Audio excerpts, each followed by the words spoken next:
What can be said about Skullgirls that hasn't been said about it already? It's been that game in the fighting game community that just won't die despite the numerous setbacks that have plagued the game since day one. The Skullgirls community may be smaller than those of Tekken and Street Fighter, but it's by no means quiet. It's because of this game's loyal and devoted fans that the Skullgirls launch party has been going on for just about 10 years now. And to celebrate, I wanted to go down an iceberg I found from the Skullgirls Reddit a couple of months ago by the Reddit user PCFan98. Before we begin, in case you don't know what an iceberg is, I'll explain. An iceberg consists of information and trivia of a given subject or topic. Entries begin at general knowledge or widely known, but get more obscure the farther down you read. So without further ado, ladies and gentlemen, it's showtime!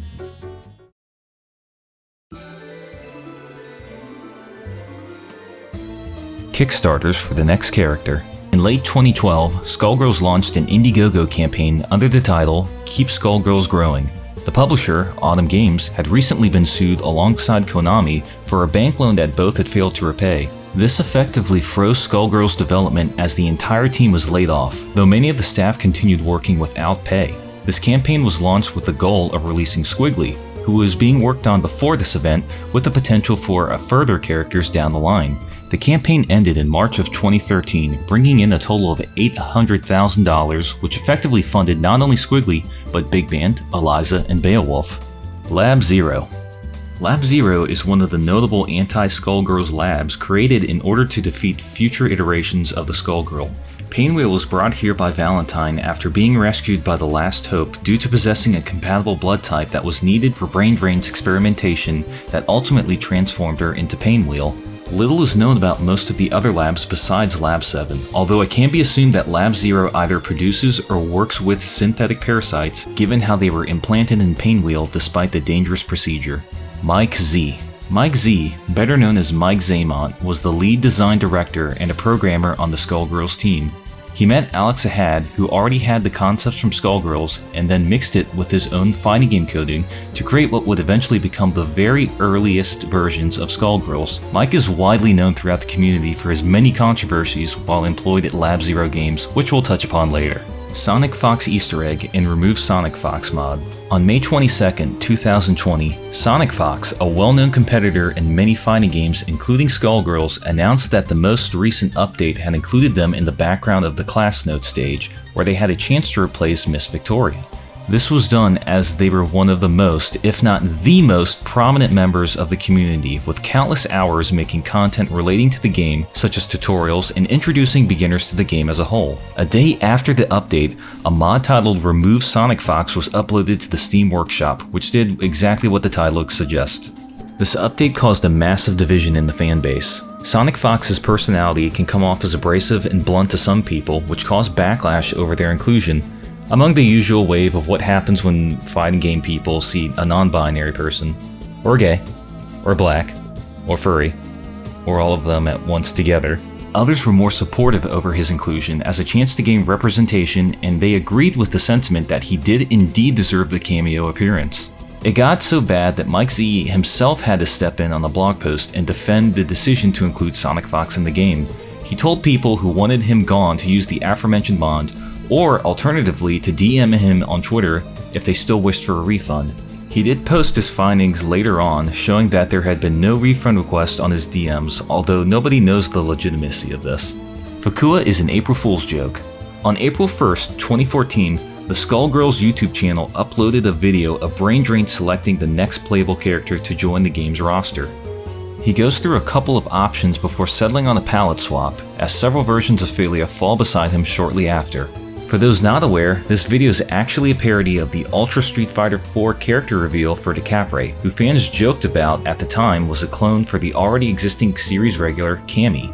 While initially a joke, fan feedback and demands for Fukua to become playable were enough for the developers to grant her a permanent spot on the roster. One interesting bit of info is that she reuses some old bits of code used from the ranged and grappler Philia concepts from early in the game's development. Annie and Umbrella. Two characters that are well known for their history as fan favorites are Annie and Umbrella. Both share a lot of similarities to one another inclusion-wise. Umbrella was one of Alex Ahad's original characters, with sketches being known to go back as far as the early 2000s. She was supposed to be a part of the game's original 21 character roster but was cut very early on.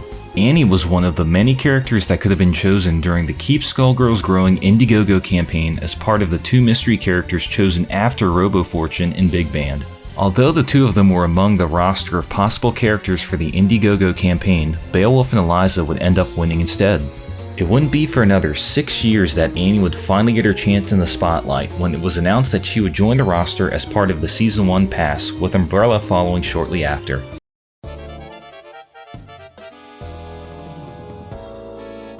Indivisible. Indivisible was the second game developed by Lab Zero Games and announced at Anime Expo 2015. Like Skullgirls, it featured hand-drawn animation and featured a diverse cast of characters which found its way into the hearts of Skullgirls fans and even those outside the FGC in general. In October of the same year, a Kickstarter was created for Indivisible with the goal of $1.5 million. The campaign eventually ended with around 60% of its funding reached, but after multiple extensions, they eventually reached the goal in late December. The game was released in October of 2019 after delaying the game from 2018, with the promise to release updates and DLC to patch in the currently unfinished characters, including the guest characters from other indie games, and Kickstarter submissions throughout the following year. Months went by with no word that future content was being developed, and it wasn't until the following year, after Lab Zero Games had shut down, that it was confirmed that the DLC was cancelled. Speaking of which, 2020 Lab Zero incident. 2020 was anything but peaceful for Lab Zero Games, but this failed meeting was the conclusion to the then ongoing Mike Zaimont drama and the final nail in the coffin for Lab Zero Games as a whole. For those unaware, I'll give a short recap. Mike Zaimont, during one point in time after becoming the leader of Lab Zero Games, had agreed to transfer his whole ownership of the studio to sharing equity among its employees. After multiple allegations of inappropriate sexual behavior against Mike Z had become publicly known, the studio formed a small board of senior-level employees and asked Mike Z to step down. After negotiations fell through, Mike Z dissolved this board and assumed complete control of the company. This caused the senior employees on the board to quit immediately, leaving Mike Zaimont with now 11 employees and the lack of the key central members of the team that had helped make the game into what it is today. Seeing this as a point of no return for the company, Mike Zaimont then fired the remaining employees and Lab Zero Games closed its doors for the final time. This left Skullgirls with an uncertain future, now left without a developer at all until Autumn Games and Hidden Variable would step forward and announce that Second Encore would continue development under their umbrella. Shortly after, former Lab Zero Games employees would form Future Club and partner with Hidden Variable to continue development on Skullgirls. Female and Russian announcers. After the success of the Indiegogo campaign, you can change the voice of the announcer in the options menu to either female announcer, voiced by Christina V, Real Soviet announcer, voiced by Mike Zaimont, or Dazed announcer, voiced by Joshua Tomar. The Real Soviet announcer references Mike Z's segment in the official BlazBlue Calamity Trigger DVD, where he provided narration for the character guide of Tager, and even spawned his own meme, Real Soviet damage! Alternative character voice packs. As part of the Indiegogo campaign bonus rewards, the voice actresses for Skullgirls made alternative voice packs that drastically alter their mid-fight dialogue. To do this, select the character who has one available and press up or down on the controller until the name becomes dark. There are currently 6 voice packs available, those being Anime Peacock, who makes more anime and manga references than classic cartoons. I hope Senpai will notice me! Salty Parasol, who makes the older princess of the Canopy Kingdom far more aggressive than usual. I am embarrassed facing you. Shocked and embarrassed. Valley Girl Painwheel, that takes an interesting approach to reimagining Painwheel's voice. I'd love to wear that uniform, but touching sick people is grody. Politician Double, that's so American that it physically hurts you. I did not have pugilistic relations with that woman! Saxploitation Big Band, which gives Big Band more commentary inspired by blaxploitation films. Jive-ass dude ain't got no brains anyhow. And finally, Skullgirl Umbrella, which reimagines the character as if they had become the next Skullgirl. You have no hope of taking the skull heart from me. Mary 300%. This well-known optional boss fight originally appeared in the Skullgirls Endless Beta when players attempted to play story mode as Squiggly before her final release. Unlike her normal form, Mary 300% has a different palette compared to her standard appearance and incredible amounts of buffed health and attack power. Just like in normal gameplay, players can win by reducing Mary's health to 0 or by winning by timeout. In the release build of Skullgirls, you can relive this painful exercise again and again to your heart's content in the Extras menu. JoJo references and Easter eggs. There are numerous Easter eggs and references to other games and media in Skullgirls, enough to make its own Iceberg video about them. I won't go super into detail, but some characters have either palettes or blockbusters that reference the series JoJo's Bizarre Adventure. These can include Valentine's Scalpel blockbuster, Big Band's Jotaro palette, and more. Beowulf's Penguin Finisher. Beowulf has a special winning animation for Airwolf. To do this, you must be playing Beowulf, obviously, and have level 3 hype while the opponent is at enough health to kill and have only one character remaining. From there, perform Airwolf into EX Canis Major Press and kill the opponent. If done correctly, a referee will slide from the side of the screen and then count the opponent out. Juju. In 2011, a fan named C. McNeil posted on the Skullgirls Facebook wall asking for a female Chinese assassin with a sniper rifle that talked, named Juju. The dev team liked the idea and included her on the Whiteboard Wednesday's blog post, and even included her in the lore of the game. When the game released in the following year, Parasol would very rarely call out for her during her Silent Scope Super. McNeil later went on to seek compensation for Juju's inclusion in 2013. After some months of legal exchange, a compromise was made with Lab Zero Games and McNeil. This compromise allowed Lab Zero Games to continue to use Juju so long as McNeil didn't break the NDA agreement that they settled on. And for whatever reason, McNeil would go on to the official forums and post about the situation, ecstatic that the conclusion had been reached. A few days after their post, Lab Zero Games would issue a statement saying that Juju would be retconned because of this, and Parasol's voice clip referencing her was removed.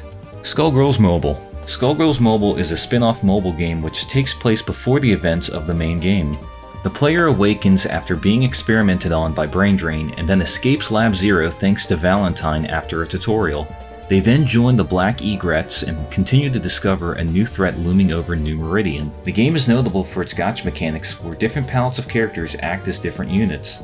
Water beats fire, fire beats wind, wind beats water, shadow and light beat each other, and so on. The controls are a lot more simplistic than the main game, but there still is a lot of strategy to this game. Censored updates and altered sprites. In April of 2015, Skullgirls released a new update that sparked a lot of controversy with the game's many players. This update altered many frames of animation of Cerebella, Philia, and Fukua to remove or obscure the character's underwear, as you can see here. Lab Zero claimed that the animation frames were intended to be changed even before the game was going to be released, as the clothing for the affected characters in their frames were off-model. Parasol had a standing animation where her dress was the incorrect length and exposed much of her ass as a result. This was also patched to make it the correct length. Censorship or corrections? You be the judge. Future Club. After Lab Zero Games was dissolved by Mike Zaymont, the core staff of Lab Zero Games would create a new development studio called Future Club. As of the time of this recording, Future Club is continuing to work on Skullgirls and is wholly employee-owned. Webtoon collab. During the Lab Zero panel at Anime Expo in July of 2019, Lab Zero Games announced that they were currently in pre-production of a Skullgirls series with Webtoon. Webtoon is a South Korean publisher that hosts mainly Eastern-based webcomics. After this announcement, there has been no other mention of developments, even after some fans reached out to artists featured on the panel. The official Webtoon account did retweet the original post last year, but still, there hasn't been any news to come ever since. Beta character designs.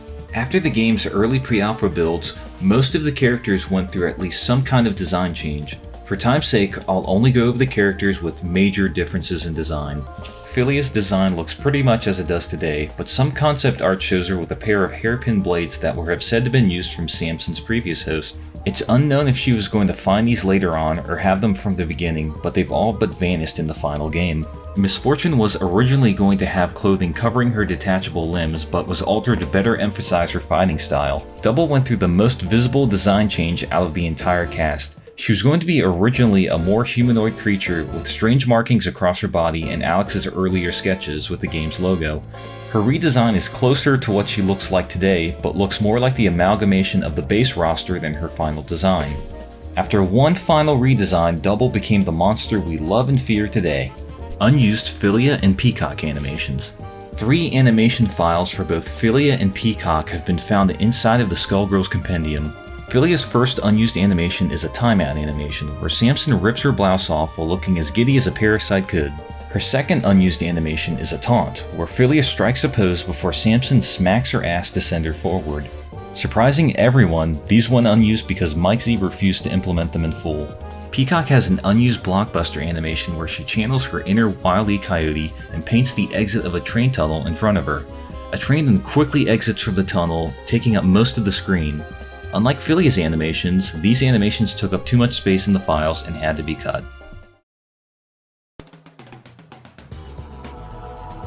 Characters were free for a limited time prior to Encore and Second Encore. Before Lab Zero split with Konami, downloadable characters were able to be played for free for a limited time, typically around 1 week. After that week, players would be required to purchase them to continue playing. When Encore and Second Encore were released, all DLC characters were made into the base roster. Robo Fortune is a Robo Kai parody. Compared to the rest of the cast, Robo Fortune is weird. Let me explain. For those unaware, Robo-Kai is the machine replica of Kiai Kisik from Guilty Gear, a mass-produced army of robots with one central prototype being the playable character. Robo-Fortune holds virtually the same plot beats, with Valentine sending Brain Train notes on Miss Fortune's ability to detach her limbs that makes her able to create Robo-Fortune. Robo-Fortune does have very clear inspiration from the Guilty Gear series besides her biography, with some of the moveset's design being very clearly taken from the series, such as similar frame data in regards to collisions. She's also the only character able to double jump after an attack similar to a Guilty Gear character. Skull Heart Yogurt Thread. I'm honestly not sure what this is so far down. So on the official forum, somebody made a thread about the character's favorite flavors of yogurt. Pretty simple, but I do love the idea of Cerebella eating Go-Gurt. Annie and Umbrella were always meant to be playable. The original idea of the game was planned to include Umbrella in the base roster. Annie was presumably included, being a notable figure in the game's lore. However, when cuts had to be made, the double-digit roster eventually became the base 7 characters we now know and love. With how the Season 1 pass has been going, giving us both Annie and Umbrella as well as the recently unveiled Black Dahlia, it would be a safe bet to guess that these are the additional characters that the game is putting in a full decade later to finish off the story. Skullgirls merch. The original Skullgirls merchandise line only included a Halloween Peacock t-shirt in 2012, a George Baum plush, and a Little Band plush from the online storefront Sanchi. This was later on spread out to include posters and various other items on the official store page, but the original Sanchi merch are now considered collector's items from no more being produced. Original Adam portrait. This entry refers to Adam's original portrait where his eyes were dark and more simplistic. After the PC version was released, his portraits changed to have blue eyes, looking more in line with the Skullgirls art style. Double jump glitch. This is going to be the only entry in the iceberg I'll put a little disclaimer in just because I can't find a reliable source, but here we go. As said previously, Robo-Fortune is allowed to jump again after an air attack, which remains an important part of her kit for potential combo routes and her air neutrals. This is due in part from her kit following design principles from Guilty Gear rather than traditional fighting games that don't allow an action after an aerial attack. Some have said this was an exploit left in by Mike Z during her development, but I didn't find any reliable source that can back up that claim. Scribble Cat. Very rarely during Cerebella's special move Lock and Load, a poorly drawn cat will spawn and linger on the screen for a second or so before running off. This was an Easter egg left in during development, but Mike Z asked to keep it in, which the team agreed upon if he animated it himself. Sadako-philia. Peacock's special move, Shadow of Impending Doom, is known for its references to Toho's Take It Easy meme as well as Dio's iconic Road Roller. When used after holding the punch button for a short duration, sometimes a TV will spawn from the sky. This has a chance of spawning Philia dressed as Samara from the movie The Ring, slowly leaning out of the TV before despawning. Konami vs. Autumn Games. During the initial release of Skullgirls, the game was co-published by, of all companies, Konami. Yeah, that Konami. Back when the game was in development, the team partnered with Konami, who would allegedly help with the game's distribution. In 2013, Konami and Autumn Games terminated their publishing agreement for Skullgirls in November in favor of Autumn Games remaining the sole publisher. The developers said that this was mainly in part by Konami remaining inactive when asked for help with Microsoft verification to port the game to the Xbox 360, which they never answered or offered help with. The next month, Konami formally requested that Skullgirls be delisted from the PlayStation and Xbox storefronts. Many did fear that Konami would retaliate against Lab Zero for putting the game back on sale, but it was made available once again under the title Skullgirls Encore. Beowulf and Big Band Japanese voice actors. This is pretty far down for a simple entry. Beowulf's Japanese VA is Daisuke Ono, who voices Jotaro Kujo in JoJo's Bizarre Adventures from parts 3 and onwards. Big Band's Japanese voice actor is Tomokazu Sugeta, who voices Joseph Joestar from part 2 of JoJo. To the Moon Infinite with Parasol. After release, Parasol had an infinite where she could stack tiers and slowly glide her way above the screen to stall out an opponent until the round ended. This was quickly patched out of the game upon discovery, though I couldn't find any footage of this actually happening. Japan only arcade. Some arcades in Japan have actual Skullgirls arcade machines that you can play. Since the gameplay is similar to the classic 6-button input system of old fighting games, it seems almost like a no-brainer that it would fit in next to the other fighting games. Unfortunately, these aren't coming to the US anytime soon. Under Night in-birth Philia. The lead artist for the Under Night series, Yoshiwara Seichi, made a sprite of Philia in the style of the Under Night games alongside the series regular Ore as an unlockable gallery piece. Although sadly, no Skullgirls characters have ever made it to the Eunice series, during a 4Gamer interview in 2013, the developers did say that they would love to have a Skullgirls character make a guest appearance at some point in the future.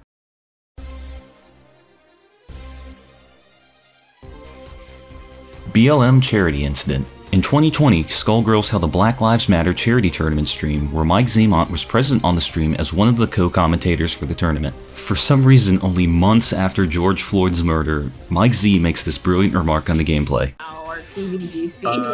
She's gonna die, yeah.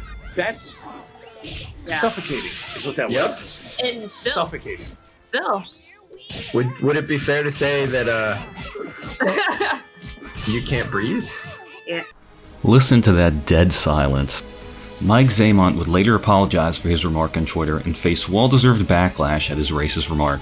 People did speculate that this would result in Skullgirls being taken off the EVO 2020 lineup, but as we all know, something else entirely messed that one up. 2020 character age removal. In 2020, somebody noticed that the character ages and body measurements on the main Skullgirls website had been removed after it had been updated for the Season 1 pass. There's been no official reason why this change was made, and all that we can really do is speculate why. Skullgirls 2005 Alpha. Something a lot of fans tend to miss is just how long Skullgirls was in development for. In 2005, Alex and his original programmer cobbled together a pre-alpha build of Skullgirls. It's very basic and lacks sound effects or most sounds at all, but it remains an important part of Skullgirls history. Missing Skullgirls Mobile backstories. Skullgirls Mobile has origin stories, which tell the history of the character selected before the events of the main game. As of writing, the only origin stories implemented in Skullgirls Mobile are Peacock, Big Band, Painwheel, Valentine, Cerebella, Parasol, Philia, and Squiggly. The rest of the cast, despite being in the mobile game, have never had any origin stories developed for them. Zone Tan collab. Before Skullgirls was released, a flash animation was released by the artist Zone, who you've probably heard of before if you've been to Newgrounds during the early 2000s.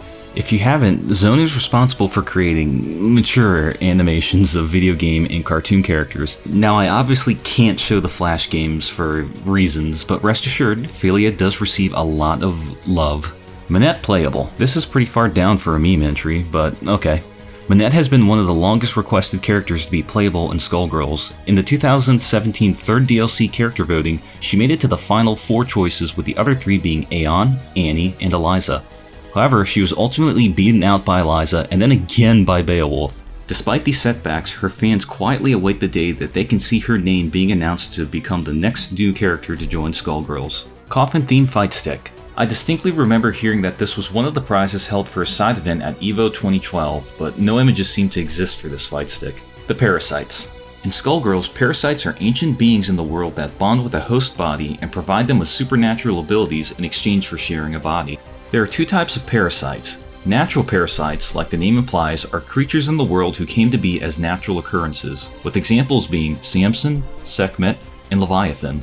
Synthetic parasites are typically used by anti-Skullgirls lab members and more closely resemble machinery than organic beings. A person can have more than one parasite but must be careful of what's known as soul contamination, which is explained as a mental corruption that is often lethal to the host. Peacock and Painwheel both are unique in being the only members of the cast that have 2 parasites and have survived this process. Sadly, a lot of the parasite lore is otherwise untold and not explained past very basic concepts. The team might have had some idea for an origin story at some point in time, but it goes unused even today. Philia, Heir Apparent Palette predicted her past design. Jeez. This is technically wrong since you do get to see what Philia looked like before Samson made her his host in the story mode before Skullgirls Mobile, but yeah. Philia had blonde hair and looked exactly what you'd think a rich girl might look like in this universe. EVO 2020. With the love and care poured into Skullgirls from the game's community, after nearly a decade of waiting, the Skullgirls had finally managed to find its way into EVO 2020. Fans everywhere celebrated their game's inclusion after countless years failing to appear due to more established games of the genre winning over it. Skullgirls is a game within a game. This was the only entry that really stumps me because I can't find any clue pointing towards this fact. EVO 2013 vs Melee t-shirts. During EVO 2013, fighting game fans from all around the world were given a chance to decide if Super Smash Bros. Melee or Skullgirls would join the roster of that year's EVO lineup. This was done through fans purchasing merchandise or donating for the game of their choice. In an effort to push the game onto the FGC's biggest event stage, Alex Ahad designed the Skullgirls themed t-shirt to promote his game. Unfortunately, Melee would end up winning in the polls and was selected as the final game in the EVO 2013 lineup. It wouldn't be for another 7 years until Skullgirls would finally get its chance at EVO 2020. Today, this EVO 2013 shirt is one of the most rare pieces of Skullgirls themed merchandise.